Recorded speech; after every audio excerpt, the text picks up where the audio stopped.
আমাকে যদি আজকে জিজ্ঞেস করা হয় তোমার জীবনের সবচেয়ে বড় শক্তি কি ছিল, আমি জানি না অন্য কে কি বলবে। আমি নিশ্চিত করে তোমাদের বলতে পারি, আমি যে কোনো জায়গায় বলবো, যে কোনো পরিস্থিতিতে বলবো, আমার জীবনের সবচেয়ে বড় শক্তি ছিল আমার মায়ের দোয়া। তোমাদের কাছে আজকে এটা ইমোশনাল কথা মনে হতে পারে, কিন্তু জীবনে যখন আমার জায়গায় আসবে অথবা আমাদের জায়গায় আসবে, তখন দেখবে ওটা কি শক্তি। আমি দুটো গল্প বলবো আজকে এখানে, একটি আমার মায়ের গল্প আর একটি অন্য একটি মায়ের গল্প। আমার মার কোনো কিছু হলে আমি বলতাম, পায়ের নিচে শুয়ে বলতাম আমার গায়ের উপর একটা পা রাখো তো, আর আমাকে একটা ফু দাও। তো আমার জীবন এখনো ফুয়ের মধ্যেই চলছে। আমি যখন ম্যাট্রিক পরীক্ষা দেই আগের রাতে, আমার অনেক জ্বর, অনেক অনেক জ্বর, 104 ডিগ্রি হবে। আমি সকালবেলা উঠে বললাম, মা আমি তো আর পরীক্ষা দিতে পারবো না। আমার মা আর 10টা মায়ের মতো খুব শিক্ষিত নন। তা আমার মা বললেন, এটাকে হয় নাকি রে বাবা, তুমি যদি এবার পরীক্ষা না দাও তুমি তো 1 বছর ফেল করে যাবে। আমি বললাম, আমার তো কোনো উপায় নেই, আমি তো চোখে কিছু দেখছি না। উনি অনেক দোয়া টোয়া পরে আমাকে একটা ফু দিলেন, দিয়ে হাত ধরে বললেন চলো যাই। পরীক্ষা 3 ঘন্টার জায়গায় প্রায় 2 ঘন্টা পরীক্ষা দিয়ে বেরিয়ে গেলাম। বাইরে মানে বিপর্যস্ত মা বসে আছেন, আমার ছেলে কি করছে ভেতরে। বাইরে বেরোলাম, বললো কি পরীক্ষা শেষ হয়েছে, সব প্রশ্নের উত্তর দিয়েছো? আমি বললাম না, মাত্র 34 প্রশ্নের উত্তর দিয়েছি, 34 নাম্বার। তো বলে পাস কততে? আমি বললাম পাস তো 33-এ।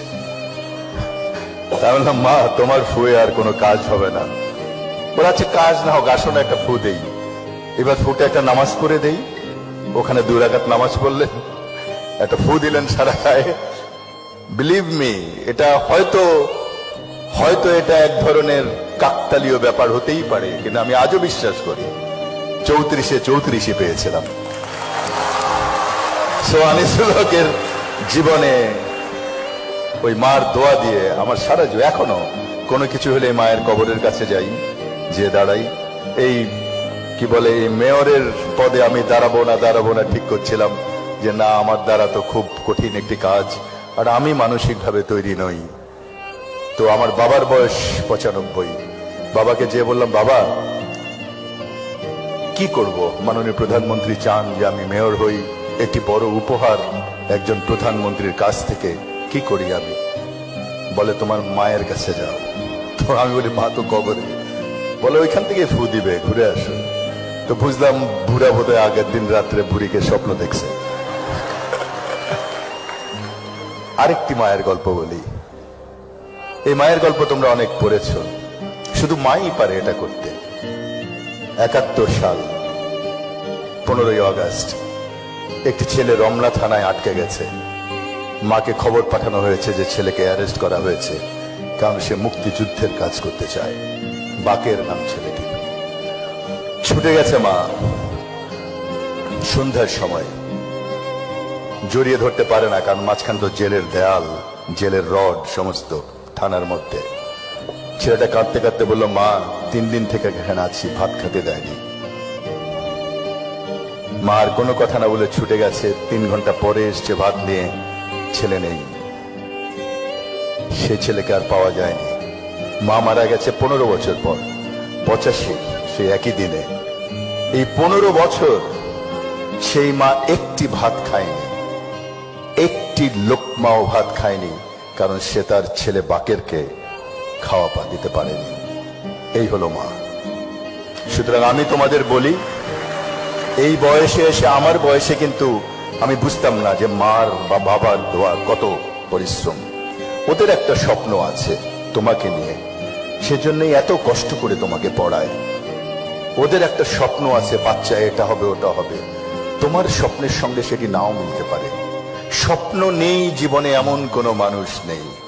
স্বপ্ন মানুষকে বাঁচিয়ে রাখে। আমার বাবা, যার বয়স 95 বছর, গত 1 মাস থেকে যিনি খাট থেকে উঠতে পারেন না, তাকেও আমি স্বপ্ন দেখতে দেখি। 1 বছর আগে বা 8 মাস আগে স্বপ্ন ছিল যে ছেলে তো অনেক জায়গায় অনেক মাতবরি টাতবরি করেছে, ছেলেটা যদি মেয়র হয়। তার স্বপ্ন ছিল তার একটি ছেলে, সে সেমি আর্মিতে কাজ করতো, আনসারে, সবসময় স্যালুট দিত। তো আমার ছোট ভাইকে বলল, আমি চাই আমার স্বপ্ন আমার কোনো ছেলে সেলুট নিক। আমার ছোট ভাই খুব স্কলার ছেলে ছিল, সে তার স্বপ্ন ছেড়ে দিয়ে বাবার স্বপ্নের সঙ্গে নিজের স্বপ্ন মিলিয়ে আর্মিতে গিয়েছিল। আর এই বাবার স্বপ্ন ছিল 1 বছর আগে, আমার ছেলে তো আমার স্বপ্ন নিয়ে তার স্বপ্নকে ছেড়ে দিয়েছিল। তার স্বপ্ন ছিল স্কলার হওয়া, সে বাবার স্বপ্নকে মিলাতে যে আর্মি হয়ে গেছে। সেই বাবার দোয়া, সেই মার দোয়া তার জীবনকে উজ্জ্বলিত করে দিয়েছে। তার স্বপ্ন ছিল তার ছেলে সেনাবাহিনী প্রধান হোক। আল্লাহ আমার মার, আমার বাবার সে স্বপ্ন পূরণ করেছে। তোমাদেরও বলি, মায়ের স্বপ্নের সঙ্গে বাবার স্বপ্নের সঙ্গে তোমার স্বপ্ন মিলবে এমন কোনো কথা নেই। আজকে সকালে আমার বাবা বলে, একটু দেশের বাড়িতে যাওয়া যায় না? আমি বলি, আমার বাবাকে তো হেলিকপ্টারেও নেওয়ার কোনো উপায়